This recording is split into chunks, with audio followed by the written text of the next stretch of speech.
Brought to you, of course, by Australian Trade Commission, now represented by certified lamb lovers, Lisa Bautista and Patricia Danesa. So, what's gonna happen today is obviously this is our first stop, and we'll be together for the rest of the day.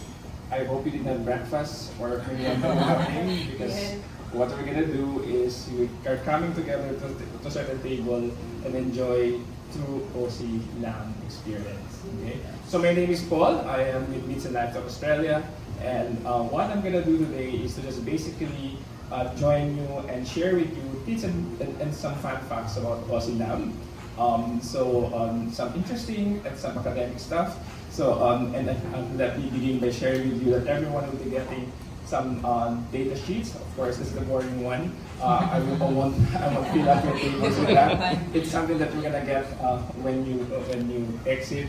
But those are concrete numbers that you'll have to understand in terms of where we are as far as Philippine market is concerned. So today we are very, very grateful to our great host, our first stop. Of course, we're now enjoying this beautiful ambiance here in Flame of Discovery Primea, and what a support. The GM just dropped by. Thanks, Chef. I still call him Chef David because when I first met him, he's still Chef David. And of course, our sales director is here. Our head of marketing communications, Ms. Rosan, is here. The F&B director is here. So what else can we ask for? Everyone is all out in supporting us. And of course, Chef Luis, which you'll meet later on, is also here. So what's going to happen for the rest of the day, and I think that's the first advisory that I'm going to share, is that we come together in certain restaurants, such as this one, and then you will enjoy the dish prepared, and in this particular case, 2 dishes. And then there's a sample, which is basically what the customers or the guests or clients of Flame will be ordering or experiencing. So that's the thing that you can actually take a good photo of, primarily because that's exactly what's on the menu. Okay. So what you're going to be given, of course, because we're stopping by multiple restaurants within one day, are sample sizes. And mind you, I've done this before. Yeah, so starting off, first fun fact, did you know that almost 90% of Australian lamb in the Philippines, 90% of lamb in the Philippines is Australian, okay? And over 50% of the whole consumption of lamb in the world is Australian, okay?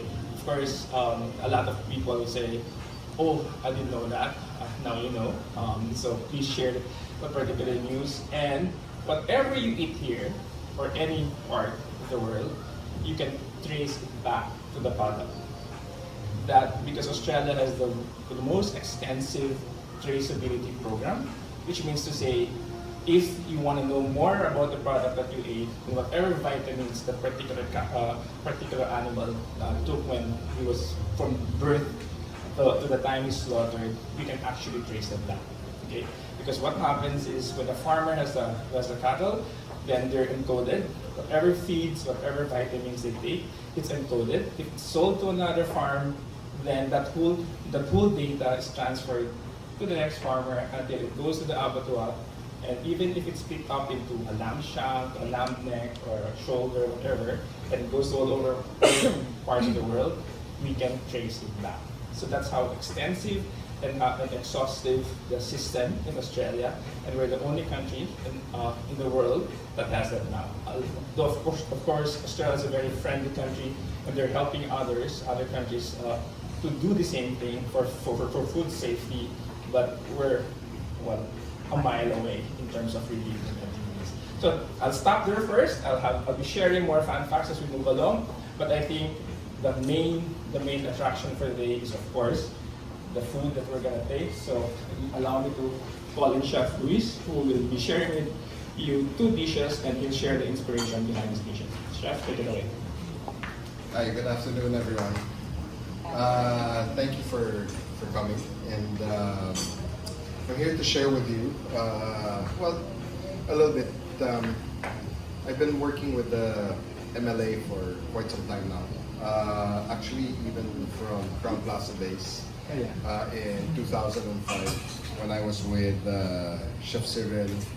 And then, of course, moving along the years, we still had projects with MLA, especially with lamb. And then I think last year or 2017, a couple of years back, we did one with beef also. So very interesting. And Australian lamb has gone a long way in terms of, aside from establishing its presence here in the Philippines, but a lot more, how should I call it, feeding techniques to enhance the flavor. Because way back when I was younger, I didn't like lamb because of the taste of it, of the pungent taste, the gamey taste. But through the years, they started experimenting with feeds and everything, and the way they're slaughtered, the aging and everything. So the flavors were milder, or not as gamey, not as strong as older lamb, but and very versatile. So the two dishes that I have today are staples of Flame. One we've had for the past 10 years since we've opened, and another one we've had for about 2 years already. It's fairly new on the menu. So I use two cuts. One is primal and one is sub-primal. Because a lot of, especially in beef, and I think in lamb as well, they use a lot of primal cuts and they don't like using sub-primals. So here we try to use both. So for the prime cut, this is your rack of lamb or lamb chops. This is simple, salt and pepper, and then we grill it in our Josper oven. For those who don't know, our Josper oven is a charcoal oven, so it retains a lot of flavor inside. And then normally on the menu you have your choice of sides, choice of sauces, and then of course the doneness of the lamb. And then the second dish is lamb shank biryani. So we cooked it slow cooked it in curry sauce for about 16 to 24 hours. And then underneath the lamb is biryani rice, and then flavored with star anise, cinnamon, cardamom, and a lot more Indian spices. And then also inside is, for sweetness and for crunch, you have crispy shallots. And to make it more interesting or fun, we place puff pastry, covered in puff pastry, and then we baked it. The puff pastry, aside from how it looks, it serves a purpose of keeping all the heat inside, such that when you open it, because if it's open from the kitchen to the dining room, almost all the odor dissipates into the air, traveling. So you wanted to keep that. That's why we place the puff pastry, such that when the server opens it, you get that initial scent. So you'll be getting tasting portions of both. So hope you enjoy your lunch, and thank you again. Thank you.